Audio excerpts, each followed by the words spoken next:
ਅਤੇ ਦਾਸ ਦੀਆਂ ਗੁਰੂ ਚਰਨਾਂ ਵਿੱਚ ਲਵਾਓ ਹਾਜ਼ਰੀਆਂ। ਗੁਰੂ ਕਾ ਬਖਸ਼ਿਆ ਫਤਿਹ ਦਾ ਨਾਰਾ ਕਰੋ ਬੁਲੰਦ ਗੱਜ ਕੇ ਆਖੋ ਜੀ ਵਾਹਿਗੁਰੂ ਜੀ ਕਾ ਖਾਲਸਾ ਵਾਹਿਗੁਰੂ ਜੀ ਕੀ ਫਤਿਹ। ਸਤਨਾਮ ਸ੍ਰੀ ਵਾਹਿਗੁਰੂ ਸਾਹਿਬ ਜੀਓ। ਸ਼ਲੋਕ ਮਹਲਾ ਤੀਜਾ। ਸਤਿਗੁਰ ਜਿਨੀ ਨ ਸੇਵਿਓ ਸ਼ਬਦ ਨ ਕੀਤੋ ਵਿਚਾਰ। ਅੰਤਰ ਗਿਆਨ ਨ ਆਇਓ ਮ੍ਰਿਤਕ ਹੈ ਸੰਸਾਰ। 184 ਫੇਰ ਪਿਆ ਮਰ ਜੰਮੈ ਹੋਏ ਖੁਆਰ। 184 ਫੇਰ ਪਿਆ ਮਰ ਜੰਮੈ ਹੋਏ ਖੁਆਰ। ਵਾਹਿਗੁਰੂ। ਸ਼ਲੋਕ ਮਹਲਾ ਤੀਜਾ। ਸਤਿਗੁਰੂ ਜਿਨੀ ਨ ਸੇਵਿਓ ਸ਼ਬਦ ਨ ਕੀਤੋ ਵਿਚਾਰ। ਇਹ ਪਵਿੱਤਰ ਬਚਨ ਧੰਨ ਧੰਨ ਸ੍ਰੀ ਗੁਰੂ ਅਮਰਦਾਸ ਮਹਾਰਾਜ ਜੀ ਦੇ ਉਚਾਰਨ ਕੀਤੇ ਹੋਏ ਰਾਗ ਸ੍ਰੀ ਰਾਗ ਕੀ ਵਾਰ। ਧੰਨ ਧੰਨ ਸ਼ਬਦ ਅਵਤਾਰ ਸਤਿਗੁਰੂ ਸ੍ਰੀ ਗ੍ਰੰਥ ਸਾਹਿਬ ਮਹਾਰਾਜ ਜੀ ਦੇ ਅੰਗ 88 ਉੱਪਰ ਸੁਭਾਏਮਾਨ। ਗੁਰੂ ਨਾਨਕ ਦੇ ਘਰ ਵਿੱਚ ਇਸੇ ਗੱਲ 'ਤੇ ਜ਼ੋਰ ਦਿੱਤਾ ਜਾਂਦਾ ਹੈ ਕਿ ਮਨੁੱਖ ਨੂੰ ਪਰਮੇਸ਼ਰ ਦਾ ਸਿਮਰਨ ਕਰਨਾ ਚਾਹੀਏ। ਨਾਨਕ ਕਹਿ ਕਰ ਕੇਵਲ ਨਾਮ, ਜਾਂ ਇਉਂ ਵੀ ਬਖਸ਼ਿਸ਼ ਕੀਤੀ ਹੈ ਸਤਿਗੁਰਾਂ ਨੇ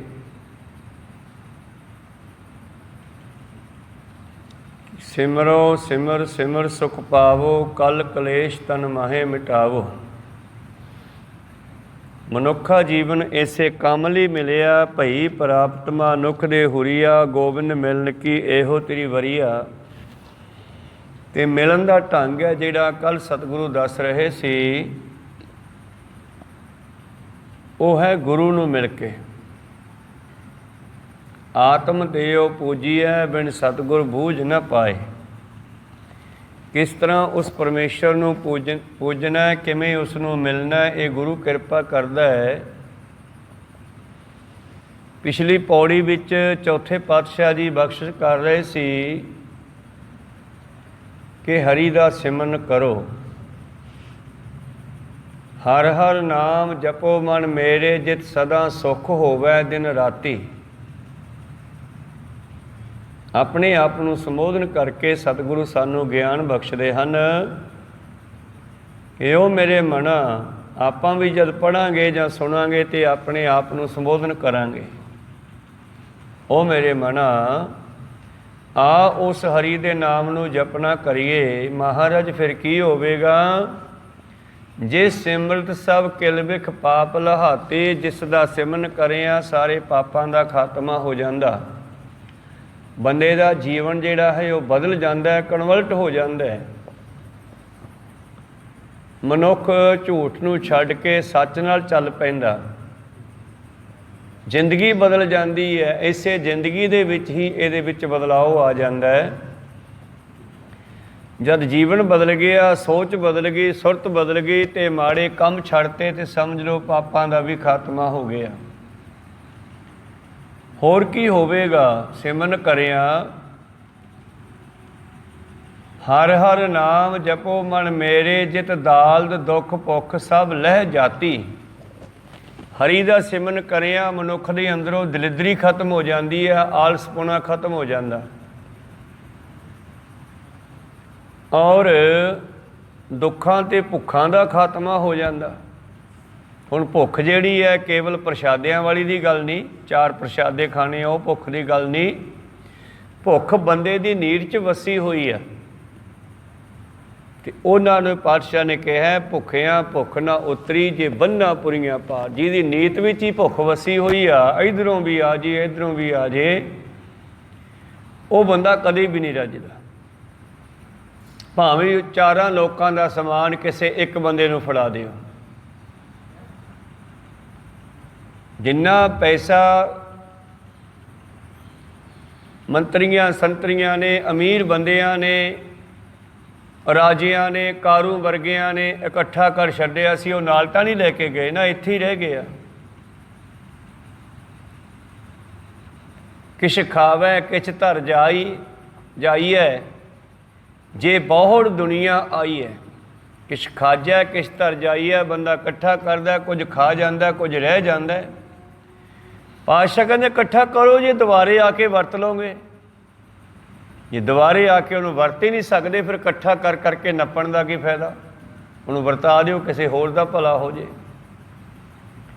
किछ खाजै किछ धर जाइए, जे बहुड़ दुनिया आई है।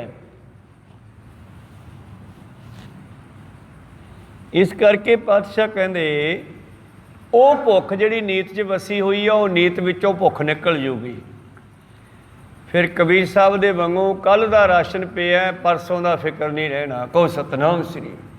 ते मनुख ने तां 7-7 कुल्लां दा इंतजाम करता भी भावें मेरियां आउण वालियां 7 कुल्लां विहलियां बह के खा लैण, इन्ना इन्ना समान कोठियां 'च भर के रखता। सरकार दा कानूनां दे विच कानून भी लिखिआ भी कोई ये चीज़ जमाखोरी नहीं कर सकता। खाण वालियां वस्तुआं नूं जमा ना करो, क्योंकि जमा करने वाले फिर लोड़ पैण ते गरीबां नूं शोषण करते आ, उन्हां दा ज़्यादा महंगियां वेच के। इस करके गुरु साहब भी कहते हैं सिखा सिमन करया कर, तेरियां भुखां दा भी खात्मा हो जू, तेरी नीत साफ हो जू, तेरी जिंदगी कन्वर्ट हो जूगी, बदल जाओगी, दलिदरी खत्म हो जू, दुखां दा खात्मा हो जू, भुखां दा खात्मा हो जू। होर की होवेगा? हर हर नाम जपो मन मेरे, मुख गुरमुख प्रीत लगाती। गुरमुखां दे विच बैठ के, गुरमुखां दे नाल मिल के हरि दा नाम जपिया करो। वाह गुरु वाह गुरु वाह गुरु वाह गुरु। संगत विच वधिया जपिया जांदा, घरे भी जपना चाहिए बैठ के, क्योंकि जाना तो आपां कल्लियां कल्लियां नहीं है, तो कल्ले कल्ले आए सी, पर संगत दे विच एक आर हो जाता है सिमरन करन दा। इस करके पातशाह कहने गुरमुखां दी संगत विच बैठ के परमेश्वर दा सिमरन करया करो, गुरमुखां नाल प्रीति पाओ, संगत नाल प्रीति पाओ। जित मुख भाग होवै, जित मुख भाग लिखिया तुर सच है। जिन्हां दे वड्डे भाग हन, जिन्हां दे भागां विच लिखिआ, जिन्हां तुरों ही मत्थे दे विच लिखिआ, तिन्हां नूं गुरु आण मिलिआ। उन्हां नूं गुरु आ मिलदा जिन्हां दे वड्डे भाग हन, जिन्हां दे भागां च लिखिआ। सतगुर पातशाह जी कहंदे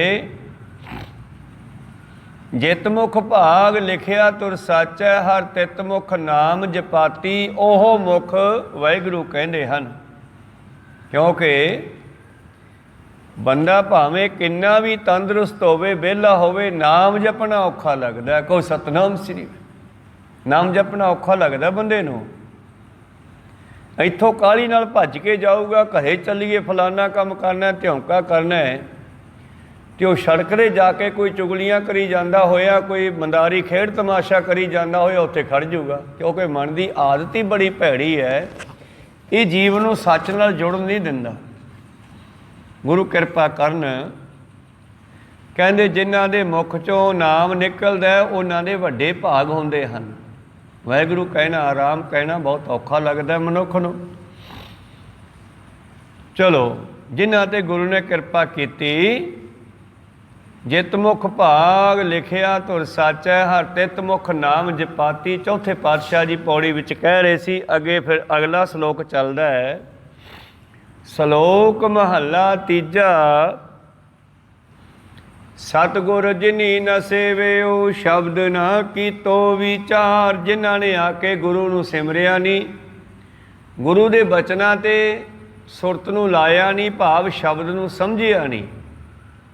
क्योंकि जो असी इस पवित्र बाणी नूं पढ़दे हाँ जां सुणदे हाँ, इहनूं विचारना भी जरूरी है।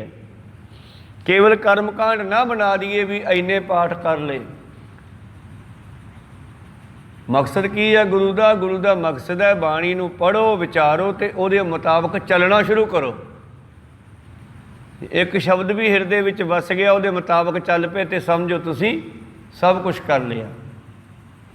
ਏਕ ਅੱਖਰ ਹਰ ਮਨ ਬਸਤ, ਨਾਨਕ ਹੋਤ ਉਧਾਰ। ਇੱਕ ਸ਼ਬਦ ਵੀ ਸਾਡੇ ਹਿਰਦੇ ਵਿੱਚ ਵਸ ਗਿਆ ਤੇ ਸਾਡਾ ਉਧਾਰ ਹੋ ਜਾਣਾ, ਸਾਡਾ ਜੀਵਨ ਬਦਲ ਜਾਣਾ। ਜਿਵੇਂ ਭੂਮੀਏ ਚੋਰ ਦੇ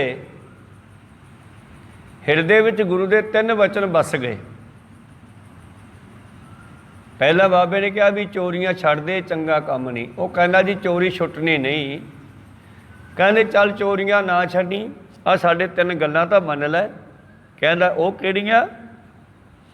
ਪਾਤਸ਼ਾਹ ਕਹਿੰਦੇ ਇੱਕ ਤਾਂ ਕਿਸੇ ਦਾ ਨੂਣ ਖਾ ਕੇ ਹਰਾਮ ਨਾ ਕਰੀ, ਇੱਕ ਝੂਠ ਨਾ ਬੋਲੀ ਤੇ ਗਰੀਬ ਮਾਰ ਨਾ ਕਰੀ। ਇਹ 3 ਵਚਨ ਭੂਮੀਏ ਚੋਰ ਨੇ ਮੰਨ ਲਏ ਤੇ ਜਦੋਂ ਚੋਰੀ ਦਾ ਮਾਲ ਘਰੇ ਮੁੱਕ ਗਿਆ, ਦੁਬਾਰੇ ਚੋਰੀ ਕਰਨ ਦੀ ਸਲਾਹ ਕੀਤੀ ਤੇ ਫਿਰ ਪਾਤਸ਼ਾਹ ਦੇ ਬਚਨ ਪੜ੍ਹਦਾ ਪਹਿਲਾਂ ਬਈ ਗਰੀਬ ਮਾਰ ਨਹੀਂ ਕਰਨੀ। ਤੇ ਆਪਾਂ ਕਿਸੇ ਰਾਜੇ ਦੀ ਚੋਰੀ ਕਰ ਲੈਂਦੇ ਹਾਂ। ਕਹੋ ਸਤਨਾਮ ਸੀ, ਰਾਜੇ ਦੀ ਚੋਰੀ ਕਰਨ ਚੱਲੇ ਆ। ਗਾਂ ਪਹਿਰੇਦਾਰ ਖੜੇ ਸੀ ਰਾਤ ਨੂੰ। ਉਹ ਕਹਿੰਦੇ ਉਹ ਕੌਣ ਹੈ ਤੂੰ? ਫਿਰ ਬਾਬੇ ਦੇ ਬਚਨ ਪੜ੍ਹੇ ਬਈ ਝੂਠ ਨਹੀਂ ਬੋਲਣਾ। ਕਹਿੰਦਾ ਮੈਂ ਚੋਰ ਹਾਂ, ਹੋਰ ਮੈਂ ਕੌਣ ਹਾਂ? ਕਹੋ ਸਤਨਾਮ ਸੀ। ਉਹ ਪਹਿਰੇਦਾਰ ਕਹਿੰਦੇ ਯਾਰ ਚੋਰ ਥੋੜ੍ਹਾ ਕਹਿੰਦੇ ਆ ਵੀ ਚੋਰ ਆ ਮੈਂ। ਠੀਕ ਹੈ ਤੂੰ ਕੋਈ ਛੁੱਟੜ ਵੂਟੜ, ਕਿਉਂਕਿ ਕੱਪੜੇ ਉਹੋ ਜਿਹੇ ਪਾਲੇ ਅਮੀਰ ਬੰਦਿਆਂ ਵਾਲੇ। ਫਿਰ ਸੋਚਿਆ ਵੀ ਰਾਜੇ ਨੂੰ ਮਿਲਣ ਵਾਲਾ ਕੋਈ ਹੋਣਾ, ਚੋਰ ਥੋੜ੍ਹਾ ਕਹਿੰਦਾ ਮੈਂ ਚੋਰ ਹਾਂ। ਪਹਿਰੇਦਾਰ ਕਹਿੰਦੇ ਨਹੀਂ ਨਹੀਂ ਭਾਈ ਸਾਹਿਬ, ਅਸੀਂ ਤਾਂ ਵੈਸੇ ਪੁੱਛਣਾ ਹੀ ਆ, ਸਾਡੀ ਡਿਊਟੀ ਆ। ਤੂੰ ਚੋਰ ਲੱਗਦਾ ਤਾਂ ਨਹੀਂ। ਤੇ ਉਹਨਾਂ ਨੇ ਲੰਘਾ ਦਿੱਤਾ ਤੇ ਗਾਂਹ ਜਾ ਕੇ ਇਹਨੇ ਰਾਜੇ ਦਾ ਖਜ਼ਾਨਾ ਭੰਨਿਆ, ਪੰਡ ਵਾਹਣ ਲਈ ਚੋਰੀ ਦੇ ਮਾਲ ਦੀ। ਤੇ ਕਿਤੇ ਖਾਣੇ ਵਾਲੇ ਮੇਜ਼ ਤੇ ਹੱਥ ਵੱਜ ਗਿਆ, ਉੱਥੇ ਲੂਣ ਪਿਆ ਸੀ ਕਿ ਉਹ ਚੋਰੀ ਹਨੇਰੇ 'ਚ ਕੀਤੀ ਜਾਂਦੀ ਆ। ਉਹ ਕੋਈ ਭੁਰਭਰੀ ਜਿਹੀ ਚੀਜ਼ ਉਂਗਲਾਂ ਨੂੰ ਲੱਗ ਗਈ। ਉਹ ਸਾਡਾ ਸੁਭਾਅ ਵੀ ਅਸੀਂ ਦੇਖਦੇ ਹਾਂ ਕੀ ਹੈ। ਉਹ ਉਂਗਲ ਜੀਭ ਨੂੰ ਲਾ ਬੈਠਾ ਤੇ ਉਹਦੇ ਵਿੱਚ ਸੀਗਾ ਨੂਣ। ਕਹੋ ਸਤਨਾਮ ਸ੍ਰੀ। ਖਾਣੇ ਵਾਲੀ ਮੇਜ਼ 'ਤੇ ਨੂਣ ਮਿਰਚਾਂ ਦੀਆਂ ਕੌਲੀਆਂ ਪਈਆਂ ਹੀ ਹੁੰਦੀਆਂ। ਬੰਨਿਆ ਬਣਾਇਆ ਸਮਾਨ ਉੱਥੇ ਛੱਡ ਕੇ ਨਿਕਲ ਗਿਆ। ਤੇ ਉਸ ਤੋਂ ਬਾਅਦ ਦਿਨ ਚੜ੍ਹਿਆ, ਖਜ਼ਾਨਾ ਟੁੱਟਿਆ ਪਿਆ। ਚੋਰਾਂ ਨੇ ਚੋਰੀ ਕੀਤੀ ਆ ਪਰ ਸਮਾਨ ਲੈ ਕੇ ਹੀ ਨਹੀਂ ਗਏ। ਪਹਿਰੇਦਾਰਾਂ ਨੂੰ ਪੁੱਛਿਆ, ਕਹਿੰਦੇ ਚੋਰ ਤਾਂ ਕੋਈ ਆਇਆ ਨਹੀਂ ਜੀ। ਇੱਕ ਰਾਤ ਬੰਦਾ ਆਇਆ ਸੀ ਛੁੱਟੜ ਬੁੱਟੜ ਜਿਹਾ, ਪਤਾ ਨਹੀਂ ਕੌਣ ਸੀ। ਕਹਿੰਦਾ ਸੀ ਮੈਂ ਚੋਰ ਹਾਂ, ਪਰ ਸਾਨੂੰ ਕੀ ਪਤਾ ਸੀ ਚੋਰ ਆ। ਤਾਂ ਸਾਰੇ ਨਾਮੀ ਚੋਰ ਫੜਨੇ ਸ਼ੁਰੂ ਕੀਤੇ, ਕੁੱਟਣੇ ਸ਼ੁਰੂ ਕੀਤੇ। ਤੇ ਭੂਮੀਏ ਨੂੰ ਪਤਾ ਲੱਗਿਆ ਭਾਈ ਗਰੀਬ ਚੋਰਾਂ ਨੂੰ ਕੁੱਟੀ ਜਾਂਦੇ ਨੇ ਤੇ ਬਾਬੇ ਨੇ ਕਿਹਾ ਸੀ ਗਰੀਬ ਮਾਰ ਨਾ ਕਰੀ, ਤੇ ਇਹ ਤਾਂ ਮੇਰੇ ਕਰਕੇ ਹੋ ਰਹੀ ਆ। ਤੇ ਭੂਮੀਆ ਪੇਸ਼ ਹੋ ਗਿਆ ਜਾ ਕੇ ਰਾਜੇ ਦੇ, ਕਹਿੰਦਾ ਚੋਰ ਤਾਂ ਤੇਰਾ ਮੈਂ ਆ, ਤੂੰ ਐਵੇਂ ਇਹਨਾਂ ਨੂੰ ਕੁੱਟੀ ਜਾਣਾ, ਛੱਡ ਦੇਣ ਸਾਰਿਆਂ ਨੂੰ। ਉਹ ਰਾਜਾ ਵੀ ਹੈਰਾਨ ਵੀ ਚੋਰ ਤਾਂ ਕੁੱਟੇ ਤੋਂ ਨਹੀਂ ਮੰਨਦਾ, ਇਹ ਬਿਨਾਂ ਕੁੱਟੇ ਮੰਨੀ ਜਾਂਦਾ। ਬਾਕੀ ਸਾਰੇ ਛੱਡਤੇ, ਉਹਨੂੰ ਬਿਠਾ ਲਿਆ। ਕਹਿੰਦੇ ਵੀ ਤੂੰ ਚੋਰੀ ਕਿਉਂ ਕੀਤੀ? ਕਹਿੰਦਾ ਲੋੜ ਸੀ, ਚੋਰੀ ਕਰਨ ਆ ਗਿਆ ਮੈਂ। ਫਿਰ ਕਹਿੰਦੇ ਚੋਰੀ ਦਾ ਸਮਾਨ ਲਗਿਆ ਕਿਉਂ ਨਹੀਂ? ਕਹਿੰਦਾ ਮੈਂ ਤੇਰਾ ਨੂਨ ਖਾ ਬੈਠਾ। ਫਿਰ ਕਹਿੰਦੇ ਹੁਣ ਤੂੰ ਆਪੇ ਕਿਉਂ ਆ ਕੇ ਫਸਿਆ ਜਦੋਂ ਕਿ ਤੈਨੂੰ ਫੜ ਕੇ ਨਹੀਂ ਲਿਆਂਦਾ ਸੀ? ਉਹ ਕਹਿੰਦਾ ਕਿਉਂਕਿ ਗਰੀਬ ਮਾਰ ਹੋ ਰਹੀ ਸੀ, ਮੈਂ ਝੂਠ ਨਹੀਂ ਬੋਲਦਾ। ਉਹ ਕਹਿੰਦੇ ਵੀ ਤੈਨੂੰ ਇਹ ਗਿਆਨ ਕਿਹਨੇ ਦਿੱਤਾ ਚੋਰ ਨੂੰ? ਕਹਿੰਦੇ ਮੈਨੂੰ ਇੱਕ ਮਹਾਂਪੁਰਸ਼ ਮਿਲਿਆ ਸੀਗਾ, ਬਾਬਾ ਨਾਨਕ। ਉਹ ਕਹਿ ਗਿਆ ਸੀ ਮੇਰੇ 3 ਵਚਨ ਮੰਨੀ, ਬਸ ਮੈਂ ਉਹਦੇ 3 ਵਚਨ ਮੰਨ ਕੇ ਇਹ ਕੰਮ ਕੀਤਾ। ਤੇਰੇ ਘਰੋਂ ਮੈਂ ਨੂਣ ਖਾ ਬੈਠਾ, ਮੈਂ ਨੂਣ ਹਰਾਮ ਨਹੀਂ ਕਰਨਾ ਚਾਹੁੰਦਾ, ਤਾਈਓ ਬੰਨੀ ਹੋਈ ਪੰਡ ਸਮਾਨ ਦੀ ਛੱਡ ਕੇ ਨਿਕਲ ਗਿਆ। ਤੇ ਰਾਜੇ ਨੇ ਉਸ ਭੂਮੀਏ ਚੋਰ ਨੂੰ ਆਪਣਾ ਵਜ਼ੀਰ ਬਣਾ ਲਿਆ। ਕੋਈ ਸਤਨਾਮ ਸੀ। ਫਿਰ ਚੋਰੀ ਕਰਨ ਦੀ ਕੀ ਲੋੜ ਹੈ? ਜਦ ਵਜ਼ੀਰ ਬਣ ਗਿਆ ਤਨਖਾਹ ਮਿਲਣ ਲੱਗ ਗਈ। ਹਿਸਾਬ ਲਾ ਲਓ ਵੀ ਉਹ ਭੂਮੀਆ ਚੋਰ ਜਿਹੜਾ ਕਿਸੇ ਵੇਲੇ ਚੋਰ ਸੀਗਾ, ਉਹਨੇ ਗੁਰੂ ਦੇ ਬਚਨਾਂ ਨੂੰ ਵਿਚਾਰਿਆ, ਸ਼ਬਦ ਦੀ ਵਿਚਾਰ ਕੀਤੀ। ਸਤਿਗੁਰ ਜਿਨੀ ਨਾ ਸੇਵਿਓ ਸ਼ਬਦ ਨਾ ਕੀਤੋ ਵਿਚਾਰ।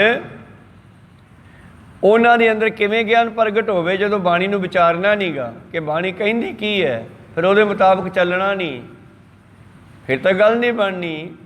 फिर इहो ਜਿਹੇ लोगों को कहते अंतर ज्ञान न आयो मृतक है संसार। इस करके ये संसार तुरियां फिरदियां लोथां है बिना ज्ञान तो। जिवें पशु तुरे फिरदे हुंदे आ, गड्डियां टप्पी जांदियां, पशु खड़दा नहीं, गड्डी नूं साइड देनी पैंदी आ क्योंकि उहनूं ज्ञान ही नहीं। रस्ते 'च अग मची जाती होवे, पशु कई बारी विच दी टप जांदा, उहनूं ज्ञान नहीं। तो इस तरह ये बंदा भी तुरी फिरदी लोथ ही समझो ज्ञान तो बिना। तो वह वजीर अगे जाके फिर भूमियां रोज़ बाबे नानक दीयां गल्लां राजे नूं सुणाउंदा है। राजा कहन लग्या यार तू तक महापुरुष बन गया, बाबे नानक ने तेरा जीवन बदल दिता, कमाल हो गई। तो अपने घर बच्चा नहीं है, कोई पुत्र हो जे अपने, गाहां राजे का मालक बने, तो कोई अरदास बेनती कर दे अपने बाबे अगे। भूमिया चोर ने अरदास की ते समय दे नाल राजे दे घर बच्चा होया। और जब बच्चा होया तो दाई ने आके राजे ने दस्या भी लड़की हुई आ।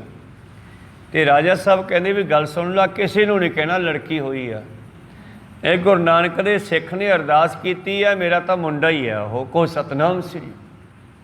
जब सब नूं कह दे लड़का होया, राजकुमार होया और मठियाइयाँ वंडो, खुशियाँ मनाओ, किसी नूं नहीं कहना भी लड़की है। तो राजे ने उस लड़की नूं लड़कियां वांगू पालिया, शस्त्र विद्या, घोड़ सवारी, राज भाग दे काम ये सब सिखलाए। हद हो गई गुरु नानक दे भरोसे दी। जदों वह लड़की 20-22 साल की हुई तो विआहण का प्रोग्राम बनया, तो राजे ने दूजे राजे की लड़की देख ली। को सतनाम, इन्ना भरोसा भी जिहड़ा मेरे घर पैदा होया बच्चा ये लड़की नहीं लड़का ही है। गल पक्की हो गई। राजा लड़की नूं लड़के की तरह सिहरे बन के विआहण चल पिया। तो रस्ते दे विच तुरे जा रहे हैं तो हुण परमेश्वर नूं फिक्र पै गया गुरु नानक नूं भी मेरे भरोसे ते राजे ने एडा वड्डा काम कर लिया, हुण लाज मेरे नाम नूं लग जानी है। तो दूजे पासे राजे नूं भी पता लग गया किते भी राजा लड़की नाल लड़की विआह के लिजा रहे हैं तो धोखा है। उन्होंने भी चैकअप करन दा इंतजाम कर लिया, क्योंकि हुण ऐन बरात राह दे विच है, उहनूं किवें दस्सिया जावे जां मोड़िया जावे, दोने पासे बेइज्जती है। कहने कोई गल नहीं, आ जान दिओ बरात। हुण इधर रस्ते दे विच की होया कि राजे जांदे होए भी शिकार ही खेडदे जांदे आ, शास्त्र मोढियां ते हुंदे आ, तीर कमान वगैरह, बंदूक वगैरह।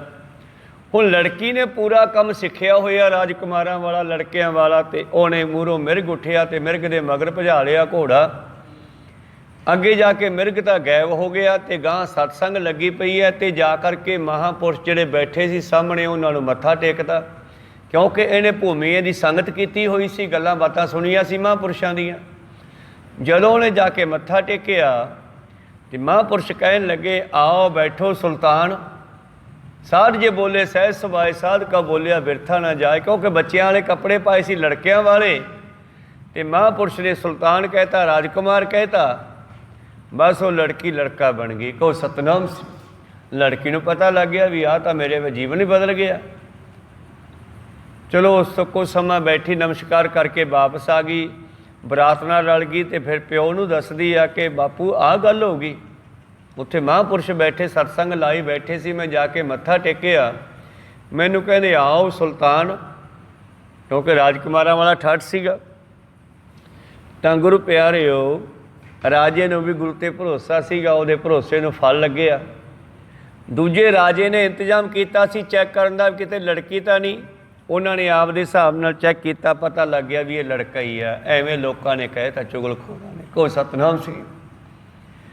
इस करके गुरु प्यारिओ जिन्हां ने गुरु के शब्दों के विचार नहीं कीती, वो तो तुरियां फिरदियां लोथां ही जानो। बाणी विचारन वास्ते है। बाणी पुरातन तरह वेदां दे कर्मकांड खंड पखंड करने वास्ते नहीं। असी बाणी लगातार पढ़ते हैं, अखंड पाठ करते हैं, सहज पाठ करते हैं। एक एक पाठी ने कई पाठ कर दिते।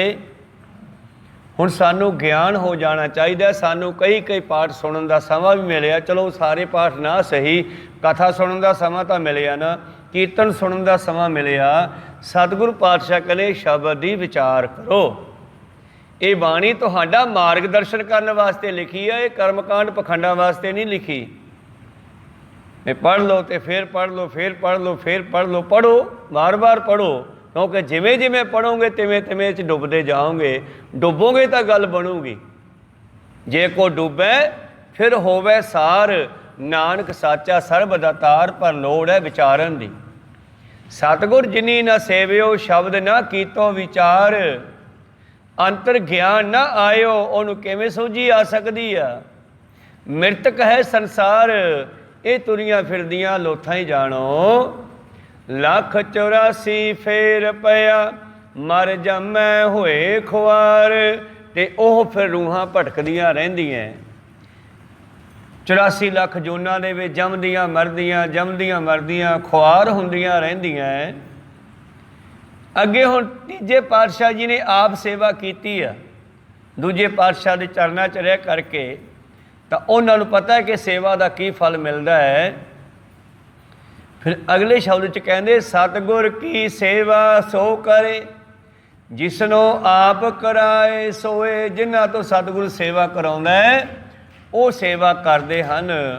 ਸਤਿਗੁਰ ਦੀ ਸੇਵਾ ਦੇ ਵਿੱਚ ਨਾਮ ਦਾ ਖਜ਼ਾਨਾ ਹੈ, ਜਿਹਨੂੰ ਨਾਮ ਮਿਲ ਗਿਆ ਉਹਨੂੰ ਸਾਰਾ ਕੁਝ ਮਿਲ ਗਿਆ। ਸਤਿਗੁਰ ਵਿੱਚ ਨਾਮ ਨਿਦਾਨ ਹੈ, ਕਰਮ ਪ੍ਰਾਪਤ ਹੋਏ। ਨਾਮ ਦੇ ਖਜ਼ਾਨੇ ਵਿੱਚ ਬਹੁਤ ਕੁਛ ਹੈ, ਪਰ ਵੱਡੇ ਭਾਗਾਂ ਨਾਲ ਇਹ ਖਜ਼ਾਨੇ ਦੀ ਚਾਬੀ ਮਿਲਦੀ ਆ। ਕੋ ਸਤਨਾਮ ਸਿੰਘ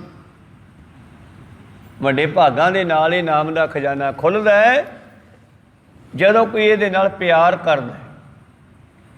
ਫਿਰ ਸਤਿਗੁਰੂ ਉਹ ਸਿੱਖ 'ਤੇ ਕਿਰਪਾ ਕਰਦਾ, ਉਹਨੂੰ ਸਭ ਕੁਝ ਹੀ ਦੇ ਦਿੰਦਾ। ਜਿਨ੍ਹਾਂ ਨੇ ਗੁਰੂ ਦੇ ਚਰਨਾਂ ਨਾਲ ਪਿਆਰ ਕੀਤਾ ਉਹਨਾਂ 'ਤੇ ਬੜੀ ਕਿਰਪਾ ਕਰਦਾ ਹੈ। ਪ੍ਰੀਤਮ ਜੀ ਕਹਿੰਦੇ ਸਤਿਗੁਰ ਕੀ ਸੇਵਾ ਸੋ ਕਰੇ, ਜਿਸਨੋਂ ਆਪ ਕਰਾਏ ਸੋਏ। ਤੇ ਸੇਵਾ ਵੀ ਉਹ ਆਪ ਕਿਰਪਾ ਕਰਕੇ ਲੈਂਦਾ। ਸਭ ਦਾ ਆਪੋ ਆਪਣਾ ਜੀਵਨ ਹੈ, ਆਪੋ ਆਪਣੇ ਜੀਵਨ ਬਾਰੇ ਆਪਾਂ ਜਾਣਦੇ ਹਾਂ। ਜਿਨ੍ਹਾਂ ਤੋਂ ਸਤਿਗੁਰ ਨੇ ਜਾਂ ਪਰਮੇਸ਼ਰ ਨੇ ਸੇਵਾ ਲਈ ਹੈ ਉਹਨਾਂ ਨੂੰ ਪਤਾ ਕਿ ਕਿਵੇਂ ਲਈ। ਜਿਨ੍ਹਾਂ ਤੋਂ ਸੇਵਾ ਲੈਣੀ ਹੁੰਦੀ ਆ ਉਹਨਾਂ ਨੂੰ ਬਚਪਨ ਤੋਂ ਹੀ ਆਪਣੇ ਵਾਸਤੇ ਜੋੜ ਲੈਂਦਾ। ਭਾਵੇਂ ਲੱਖ ਕੋਸ਼ਿਸ਼ਾਂ ਕਰਕੇ ਉਹ ਬੱਚਾ ਇੱਧਰ ਉੱਧਰ ਭੱਜੇ, ਪਰ ਸਤਿਗੁਰੂ ਉਹਦੀ ਬਾਂਹ ਨਹੀਂ ਛੱਡਦਾ ਵੀ ਤੇਥੋਂ ਮੈਂ ਆਹ ਕੰਮ ਲੈਣਾ ਹੈ। ਕੋਈ ਸਤਨਾਮ ਸ੍ਰੀ। ਜਿਵੇਂ ਭਾਈ ਮਰਦਾਨਾ ਜਦੋਂ ਪਹਿਲੀ ਵਾਰ ਬਾਬੇ ਨਾਨਕ ਕੋਲ ਸੁਲਤਾਨਪੁਰ ਆਇਆ, ਤੇ ਕਦੋਂ ਆਇਆ? ਜਦੋਂ ਗੁਰੂ ਨਾਨਕ ਦੇਵ ਜੀ ਮਹਾਰਾਜ ਸ਼ਮਸ਼ਾਨ ਘਾਟ ਵਿੱਚ ਬੈਠੇ ਸੀ, ਉਸ ਤੋਂ ਬਾਅਦ ਜੰਗਲਾਂ ਵਿੱਚ ਬੈਠੇ ਸੀ। ਤੇ ਮਰਦਾਨਾ ਪਤਾ ਲੈਣ ਲਈ ਭੇਜਿਆ ਸੀਗਾ ਵੀ ਮਹਿਤਾ ਕਾਲੂ ਨੇ ਪਤਾ ਕਰਕੇ ਆ ਵੀ ਕਹਿੰਦੇ ਨਾਨਕ ਨੇ ਮੋਦੀ ਖਾਨਾ ਛੱਡਤਾ। ਤੇ ਉਹਨੇ ਸ਼ਮਸ਼ਾਨ ਘਾਟ ਵਿੱਚ ਜਾ ਕੇ ਬੈਠ ਗਿਆ, ਸਾਧ ਬਣ ਗਿਆ। ਕਹਿੰਦੇ ਪਤਾ ਲੈਣ ਆਇਆ ਸੀ ਮਰਦਾਨਾ। ਤੇ ਜਦੋਂ ਮਰਦਾਨਾ ਪਤਾ ਲੈਣ ਆਇਆ ਤੇ ਪਤਾ ਲੈਣ ਗਿਆ ਤੇ ਖੇਤਾਂ ਵਿੱਚ ਬੈਠੇ ਆ ਬਾਬਾ ਨਾਨਕ ਜੀ, ਦੋਨੇ ਇਕੱਠੇ ਹੋਏ। ਬਾਬਾ ਨਾਨਕ ਨੂੰ ਪੁੱਛਦਾ ਜੀ ਕੀ ਹੋ ਗਿਆ, ਤੁਸੀਂ ਕੰਮ ਕਾਰ ਕਿਉਂ ਛੱਡਤਾ? ਕਹਿੰਦੇ ਬਸ ਮਰਦਾਨੇ ਉਹਦੀ ਮੌਜ ਆ। ਕਹਿਣ ਲੱਗੇ ਮੈਂ ਹੁਣ ਬਾਪੂ ਨੂੰ ਕੀ ਕਹਾਂ ਜਾ ਕੇ? ਤੁਹਾਡੇ ਨੂੰ ਕਹਿੰਦੇ ਜੋ ਦਿਸਦਾ ਉਹ ਕਹਿ ਦੀ। ਕਹਿੰਦੇ ਪਰ ਮਰਦਾਨੇ ਆਪਾਂ ਇੱਕ ਕੰਮ ਕਰਨਾ ਸੀਗਾ ਤੇ ਇੱਥੋਂ ਵੀ ਨਾਲ ਸੇਵਾ ਲੈਣੀ ਸੀ। ਮਰਦਾਨਾ ਕਹਿੰਦਾ ਵੀ ਕੀ ਸੇਵਾ ਲੈਣੀ ਸੀ? ਕਹਿੰਦੇ ਵੀ ਆਪਾਂ ਕਰਨਾ ਕੀਰਤਨ ਤੇ ਤੂੰ ਵਜਾਉਣੀ ਆ ਰਬਾਬ। ਕਹਿੰਦਾ ਮੈਨੂੰ ਤਾਂ ਰਬਾਬ ਆਉਂਦੀ ਨਹੀਂ, ਮੈਂ ਤਾਂ ਕਦੇ ਚੱਕੀ ਨਹੀਂ। ਬਾਬਾ ਕਹਿੰਦੇ ਤੈਨੂੰ ਮੈਂ ਗੁਣ ਦਿੱਤਾ ਸੀ ਰਬਾਬ ਦਾ, ਉਹ ਕਿੱਥੇ ਹੈ? ਉਹ ਕਹਿੰਦਾ ਮੈਨੂੰ ਕੀ ਪਤਾ, ਜਿੱਥੇ ਰੱਖਿਆ ਹੋਊਗਾ ਤੁਹਾਨੂੰ ਵੀ ਪਤਾ ਹੈ, ਉੱਥੇ ਪਿਆ ਹੋਣਾ। ਭਾਵ ਜਦੋਂ ਰੋਪਣਾ ਪਈ ਸੀ ਬਾਬੇ ਨਾਨਕ ਦੀ ਸੁਲਤਾਨਪੁਰ 'ਚ ਮੰਗਣੀ ਹੋਈ ਸੀ, ਉਸ ਵੇਲੇ ਵੀ ਮਰਦਾਨਾ ਆਇਆ ਸੀਗਾ ਬਾਬੇ ਨਾਨਕ ਦੇ ਪਰਿਵਾਰ ਨਾਲ। ਉਸ ਵੇਲੇ ਮਰਦਾਨੇ ਨੇ ਮੁੜਦਿਆਂ ਹੋਇਆਂ ਬਾਬੇ ਨਾਨਕ ਤੋਂ ਵਧਾਈ ਮੰਗੀ ਸੀ ਵੀ ਤੁਹਾਡੀ ਮੰਗਣੀ ਹੋਈ ਆ, ਕੁਛ ਦਿਓ ਸਾਨੂੰ ਖੁਸ਼ੀ 'ਚ ਆ ਕੇ। ਬਾਬਾ ਜੀ ਕਹਿੰਦੇ ਮਰਦਾਨਿਆ ਕੀ ਦੇਵਾਂ, ਜੋ ਮੰਗੇਗਾ ਉਹੀ ਦੇ ਦੂੰਗਾ। ਮਰਦਾਨਾ ਫਿਰ ਚੱਕਰਾਂ 'ਚ ਪੈ ਗਿਆ ਵੀ ਪਤਾ ਨਹੀਂ ਕੀ ਦੇਣਗੇ। ਕਹਿੰਦੇ ਜੋ ਮਰਜ਼ੀ ਦੇ ਦਿਓ। ਕਹਿੰਦੇ ਮਰਦਾਨਿਆ ਗੁੱਸੇ ਤਾਂ ਨਹੀਂ ਹੁੰਦਾ? ਕਹਿੰਦੇ ਨਹੀਂ ਜੀ। ਕਹਿੰਦੇ ਚੰਗਾ ਤੈਨੂੰ ਤਾਰ ਦਾ ਗੁਣ ਦਿੱਤਾ, ਭਾਵ ਰਬਾਬ ਵਜਾਉਣ ਦਾ, ਤੰਤੀ ਸਾਜ਼ ਵਜਾਉਣ ਦਾ ਗੁਣ ਆਟੋਮੈਟਿਕ ਹੀ ਦੇਤਾ, ਬਿਨਾਂ ਸਿੱਖਿਆ ਸਿਖਾਇਆ ਹੀ ਆ ਜਾਊਗਾ ਹੁਣ ਤੈਨੂੰ। ਮਰਦਾਨਾ ਕਹਿੰਦਾ ਜੀ ਠੀਕ ਆ। ਤੇ ਅਖੀਰ ਗੁਰੂ ਪਿਆਰਿਓ ਮਰਦਾਨਾ ਕਹਿੰਦੇ ਵਾਪਸ ਆ ਗਿਆ। ਪਾਤਸ਼ਾਹ ਨੇ ਖੁਸ਼ੀ ਵਿੱਚ ਆ ਕੇ ਮਾਇਆ ਵੀ ਦਿੱਤੀ, ਬਹੁਤ ਸਾਰੀ ਚੋਲਾ ਵੀ ਦਿੱਤਾ ਇੱਕ ਨਵਾਂ ਇਸ ਨੂੰ, ਔਰ ਰਬਾਬ ਦਾ ਗੁਣ ਵੀ ਦਿੱਤਾ ਤਾਰ ਵਜਾਉਣ ਦਾ। ਕਹਿੰਦੇ ਮਰਦਾਨੇ ਉਹ ਜਿਹੜਾ ਤੈਨੂੰ ਗੁਣ ਦਿੱਤਾ ਸੀ ਉਹ ਕਿੱਥੇ ਆ? ਕਹਿੰਦੇ ਮੈਨੂੰ ਤਾਂ ਪਤਾ ਨਹੀਂ ਕਿੱਥੇ ਆ। ਕਹਿੰਦੇ ਤੇਰੇ ਕੋਲ ਹੀ ਹੈ। ਫਿਰ ਰਬਾਬ ਲੱਭ ਕੇ ਲਿਆਂਦੀ। ਫਿਰ ਮਰਦਾਨੇ ਨੇ ਰਬਾਬ ਲਿਆ ਕੇ ਜਦ ਵਜਾਈ, ਮੈਂ ਗੱਲ ਨੇੜੇ ਲਾਵਾਂ ਤੇ ਬਾਬੇ ਨਾਨਕ ਦਾ ਧਿਆਨ ਜੁੜ ਗਿਆ। ਰਬਾਬ 'ਚ ਆਵਾਜ਼ ਨਿਕਲੀ, ਧੰਨ ਨਾਨਕ ਤੂੰ ਹੀ ਨਿਰੰਕਾਰ ਦੀ। ਧੰਨ ਨਾਨਕ ਧੰਨ ਨਿਰੰਕਾਰ ਦੀਆਂ ਆਵਾਜ਼ਾਂ ਨਿਕਲੀਆਂ। ਕਦੇ ਦਰਖਤਾਂ ਦੇ ਵਿੱਚੋਂ ਵੀ ਰਸਾ ਆਪੇ ਚੋਣ ਲੱਗ ਪਿਆ, ਔਰ ਭੱਜਦੇ ਹੋਏ ਜਾਨਵਰ ਵੀ ਖੜ ਗਏ ਸੁਣਨ ਵਾਸਤੇ। ਪਰ ਬਾਬੇ ਨਾਨਕ ਦੀ ਸਮਾਧੀ ਲੱਗ ਗਈ ਤੇ 3 ਦਿਨ ਉੱਠੇ ਹੀ ਨਹੀਂ ਸਮਾਧੀ 'ਚੋਂ। ਹੁਣ 3 ਦਿਨ ਬਾਬਾ ਦਾ ਸਮਾਧੀ 'ਚ ਬੈਠਾ ਰਿਹਾ ਤੇ ਮਰਦਾਨਾ ਕੋਲੇ ਰਬਾਬ ਫੜ ਕੇ ਬੈਠਾ ਰਿਹਾ। ਭੁੱਖ ਤਾਂ ਲੱਗੇ ਪਰ ਉੱਠ ਕੇ ਜਾਵੇ ਨਾ ਦੱਸੇ ਬਿਨਾ। ਨੇੜੇ ਆੜ ਤੇ ਪਾਣੀ ਵਗਦਾ, ਉੱਥੋਂ ਪਾਣੀ ਦੀ ਘੁੱਟ ਪੀ ਕੇ ਫਿਰ ਬਹਿ ਜੇ। ਤੀਜੇ ਦਿਨ ਧਿਆਨ ਖੋਲ੍ਹਿਆ। ਮਰਦਾਨਾ ਕਹਿੰਦਾ ਚੰਗਾ ਬਾਬਾ ਜੀ ਆਪਾਂ ਤਾਂ ਚੱਲੇ, ਆਪਣੀ ਨਿਭਣੀ ਨਹੀਂ, ਤੂੰ ਤਾਂ ਸਮਾਧੀ ਲਾ ਕੇ ਬਹਿ ਗਿਆ, ਮੈਨੂੰ ਤਾਂ ਭੁੱਖ ਲੱਗਦੀ ਆ, 3 ਦਿਨ ਹੋ ਗਏ ਇੱਥੇ ਬੈਠਾ, ਤੂੰ ਤਾਂ ਅੱਖਾਂ ਮੀਚ ਕੇ ਮੁੜ ਕੇ ਅੱਖਾਂ ਹੀ ਨਹੀਂ ਖੋਲ੍ਹੀਆਂ। ਬਾਬਾ ਜੀ ਕਹਿੰਦੇ ਮੇਰੇ ਕੋਲ ਤਾਂ ਭੁੱਖ ਲੰਘੀ ਆ। ਮਰਦਾਨਿਆ ਮਨਜ਼ੂਰ ਹੈ ਤੇ ਰਹਿ ਪਾਣੀ ਬਾਪੂ ਕੋਲੇ ਵਗ ਜਾ। ਮਰਦਾਨੇ ਦਾ ਮਨ ਮੋਹ ਲਿਆ, ਮਤਲਬ ਮਰਦਾਨਾ ਨਾ ਜਾ ਸਕਦਾ ਨਾ ਰਹਿ ਸਕਦਾ। ਅਖੀਰ ਬੇਬੇ ਨਾਨਕੀ ਨੇ 20 ਰੁਪਈਏ ਦੇਤੇ ਵੀ ਕੋਈ ਨਹੀਂ ਮਰਦਾਨਿਆ, ਜੇ ਭੁੱਖ ਲੱਗੇ ਤਾਂ ਸਾਡੇ ਘਰੇ ਖਾ ਜਾ ਕਰ, ਜੇ ਦੂਰ ਜਾਓ ਤਾਂ ਇਹ ਪੈਸਿਆਂ ਨਾਲ ਖਾ ਲਈ। ਇਸ ਕਰਕੇ ਜਿਨ੍ਹਾਂ ਤੋਂ ਸੇਵਾ ਲੈਣੀ ਹੈ ਗੁਰੂ ਨਾਨਕ ਨੇ ਉਹਨਾਂ ਨੂੰ ਆਪੇ ਬਾਂਹ ਫੜ ਲੈਂਦਾ ਹੈ ਤੇ ਉਹਨਾਂ ਨੂੰ ਛੱਡਦਾ ਨਹੀਂ। ਫਿਰ ਸਤਿਗੁਰ ਕੀ ਸੇਵਾ ਸੋ ਕਰੇ ਜਿਸਨੂੰ ਆਪ ਕਰਾਏ ਸੋਏ। ਸਤਿਗੁਰ ਵਿੱਚ ਨਾਮ ਨਿਧਾਨ ਹੈ ਕਰਮ ਪ੍ਰਾਪਤ ਹੋਏ। ਸਤਿਗੁਰੂ ਸੇਵਾ ਦਿੰਦਾ ਤੇ ਸਿਮਰਨ ਕਰਾਉਂਦਾ, ਇਹ ਵੀ ਆਪ ਦੀ ਮਰਜ਼ੀ ਨਾਲ ਕਿਰਪਾ ਕਰਕੇ ਕਰਾਉਂਦਾ। ਸਿੱਖ ਤੋਂ ਤੁਹਾਡਾ ਇੱਥੇ ਆਉਣਾ ਇਹ ਉਹਦੀ ਕਿਰਪਾ ਦੀ ਨਿਸ਼ਾਨੀ ਆ। ਕੋਈ ਸਤਨਾਮ ਸ੍ਰੀ ਅੰਮ੍ਰਿਤ ਵੇਲੇ ਆ ਕੇ ਗੁਰੂ ਚਰਨਾਂ ਵਿੱਚ ਬੈਠਣਾ ਇਹ ਉਹਦੀ ਕਿਰਪਾ ਦੀ ਨਿਸ਼ਾਨੀ ਹੈ। ਜਿਨ੍ਹਾਂ 'ਤੇ ਕਿਰਪਾ ਕਰਦਾ ਉਹ ਸਤਿਗੁਰ ਦੇ ਚਰਨਾਂ ਵਿੱਚ ਆ ਕੇ ਬੈਠਦੇ ਹਨ ਤੇ ਜਿਹੜੇ ਬੈਠਦੇ ਹਨ ਉਹ ਰੰਗ ਵਿੱਚ ਰੰਗੇ ਜਾਂਦੇ ਆ। ਹੌਲੀ ਹੌਲੀ ਰੰਗ ਲਾਗਤ ਲਾਗਤ ਲਾਗਤ ਹੈ, ਭਾਉ ਭਾਗਤ ਭਾਗਤ ਭਾਗਤ ਹੈ। ਸ਼ਬਦ ਰਤੇ ਗੁਰ ਸ਼ਬਦ ਸਿਓ, ਸੱਚ ਰਤੇ ਗੁਰ ਸ਼ਬਦ ਸਿਓ। ਸ਼ਬਦ ਦਾ ਰੰਗ ਜਦ ਚੜ੍ਹਦਾ, ਰੰਗ ਕਿਵੇਂ ਚੜ੍ਹਦਾ? ਜਿਵੇਂ ਭੂਮੀਏ 'ਤੇ ਚੜ੍ਹਿਆ।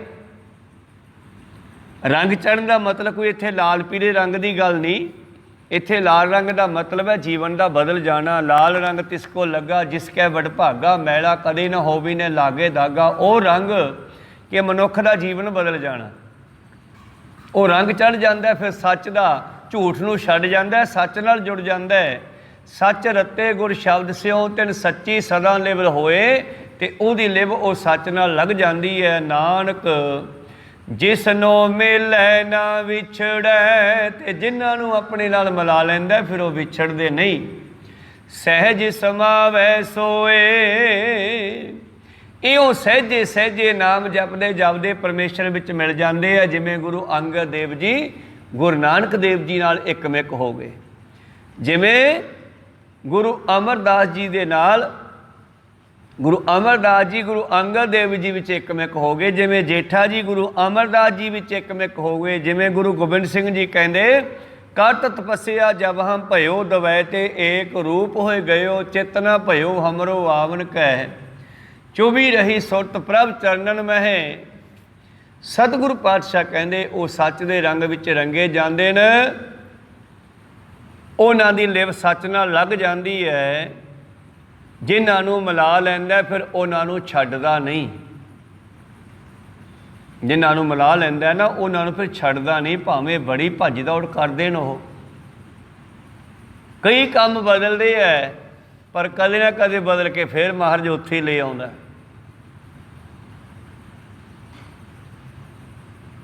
ਬਚਪਨ ਦੇ ਵਿੱਚੋਂ ਸੰਥਿਆ ਮਿਲੀ। ਬਚਪਨ ਤੋਂ ਛੱਡ ਕੇ ਇੱਕ ਮਾਤਾ ਨੇ ਸੰਥਿਆ ਦਿੱਤੀ ਜਪਜੀ ਸਾਹਿਬ ਦੀ, ਰਹਿ ਰਸ ਦੀ। ਉੱਥੋਂ ਐਸੀ ਲਾਗ ਲੱਗੀ। ਉਸ ਤੋਂ ਬਾਅਦ ਕਈ ਕੰਮ ਬਦਲੇ ਪਰ ਵਿਚਾਲ ਦੀ ਮਹਾਰਾਜ ਫੇਰ ਖਿੱਚ ਲਿਆ ਕਰੇ ਵੀ ਆ ਜਾ ਤੂੰ ਇੱਧਰ ਆ ਜਾ। ਵੱਡੇ ਵੱਡੇ ਕੰਮ ਵੀ ਕੀਤੇ, ਚੰਗੇ ਪੈਸੇ ਕਮਾਈ ਵਾਲੇ, ਪਰ ਮਹਾਰਾਜ ਨੇ ਉਹ ਕੰਮ ਵੀ ਛੁਡਾ ਕੇ ਆਪਦੀ ਡਿਊਟੀ 'ਚ ਲੈ ਲਿਆ। ਕਹੋ ਸਤਨਾਮ ਸ੍ਰੀ। ਛੱਡੀ ਨਹੀਂ ਵਾ। ਅਸਲ ਦੇ ਵਿੱਚ ਉਹਦੀ ਕਿਰਪਾ ਹੀ ਸਮਝੋ। ਇਹ ਹਰੇਕ ਨੂੰ ਥੋੜ੍ਹਾ ਛੱਡਦਾ। ਜਿਨ੍ਹਾਂ 'ਤੇ ਉਹਦੀ ਕਿਰਪਾ ਹੁੰਦੀ ਹੈ ਉਹਨਾਂ ਨੂੰ ਆਪਦੇ ਨਾਲ ਲਾ ਲੈਂਦਾ ਹੈ, ਅਤੇ ਜਿਨ੍ਹਾਂ ਨੂੰ ਫੜ ਲੈਂਦਾ ਫਿਰ ਛੱਡਦਾ ਨਹੀਂ। ਬਾਹੇ ਜਿਨ੍ਹਾਂ ਦੀ ਪਕੜੀ ਹੈ ਸਿਰ ਦੀਜੈ ਬਾਹੇ ਨਾ ਛੋੜੀਏ। ਨੌਵੇਂ ਪਾਤਸ਼ਾਹ ਵੀ ਵਾਅਦਾ ਕਰਦੇ ਹੈ। ਸ਼ਬਦ ਨਾਲ ਜੁੜੋ। ਚਿਤ ਚਰਨ ਕਮਲ ਕਾ ਆਸਰਾ, ਚਿਤ ਚਰਨ ਕਮਲ ਸੰਗ ਜੋੜੀ ਹੈ। ਮਨ ਲੋਚੇ ਬੁਰਿਆਈਆਂ, ਗੁਰ ਸ਼ਬਦੀ ਇਹ ਮਨ ਹੋੜੀ ਹੈ। ਬਾਹੇ ਜਿਨ੍ਹਾਂ ਦੀ ਪਕੜੀ ਹੈ ਸਿਰ ਦੀਜੈ ਬਾਹੇ ਨਾ ਛੋੜੀ ਹੈ। ਤੇਗ ਬਹਾਦਰ ਬੋਲਿਆ ਧਰ ਪਈ ਹੈ ਡਿੱਗ ਪਈ ਹੈ ਭਾ ਮਰ ਜਾਈਏ ਭਾਵੇਂ। ਧਰ ਪਈ ਹੈ ਧਰਮ ਨਾ ਛੋੜੀਏ। ਆਪਣਾ ਸੱਚ ਨੂੰ ਨਹੀਂ ਛੱਡਣਾ ਚਾਹੀਦਾ ਬੰਦੇ ਨੂੰ। ਮੇਰੇ ਪ੍ਰੀਤਮ ਜੀ ਕਹਿੰਦੇ ਨਾਨਕ ਜਿਸਨੋਂ ਮੇਲੇ ਨਾ ਵਿਛੜੈ, ਸਹਿਜ ਸਮਾਵੈ ਸੋਏ। ਤੇ ਸਹਿਜੇ ਸਹਿਜੇ ਉਹ ਜੀਵ ਨਾਮ ਜਪਦਾ ਉਸ ਪਰਮੇਸ਼ਰ ਦੇ ਵਿੱਚ ਮਿਲ ਜਾਂਦਾ। ਮਹਲਾ ਤੀਜਾ। ਸੋ ਭਗਉਤੀ ਜੋ ਭਗਵੰਤੈ ਜਾਣੈ। ਭਗਉਤੀ ਕੀ ਹੈ? ਪਰਮੇਸ਼ਰ ਨੂੰ ਜਾਣਨਾ। ਭਗਉਤੀ ਭਗਵੰਤ ਭਗਤ ਕਾ। ਪਰਮੇਸ਼ਰ ਦਾ ਨਾਮ ਜਿਹੜਾ ਇਹੋ ਹੀ ਭਗਉਤੀ ਹੈ। ਭਗਉਤੀ ਤਲਵਾਰ ਦਾ ਨਾਮ ਵੀ ਹੈ, ਭਗਉਤੀ ਭਗਤੀ ਦਾ ਨਾਮ ਵੀ ਹੈ। ਭਗਤ ਦਾ ਜਿਹੜੀ ਸ਼ਕਤੀ ਹੈ ਨਾ, ਅਸਲ ਦੇ ਵਿੱਚ ਉਹ ਪਰਮੇਸ਼ਰ ਦੇ ਸਿਮਰਨ ਵਿੱਚ ਹੈ। ਇਸ ਵਿਸ਼ੇ 'ਤੇ ਆਪਾਂ ਕੱਲ੍ਹ ਨੂੰ ਵਿਚਾਰਾ ਕਰਾਂਗੇ। ਹੁਣ ਇੱਥੇ ਰੋਕਦੇ ਹਾਂ। ਆਓ 10 ਮਿੰਟ 5 ਮਿੰਟ ਨਾਮ ਜਪ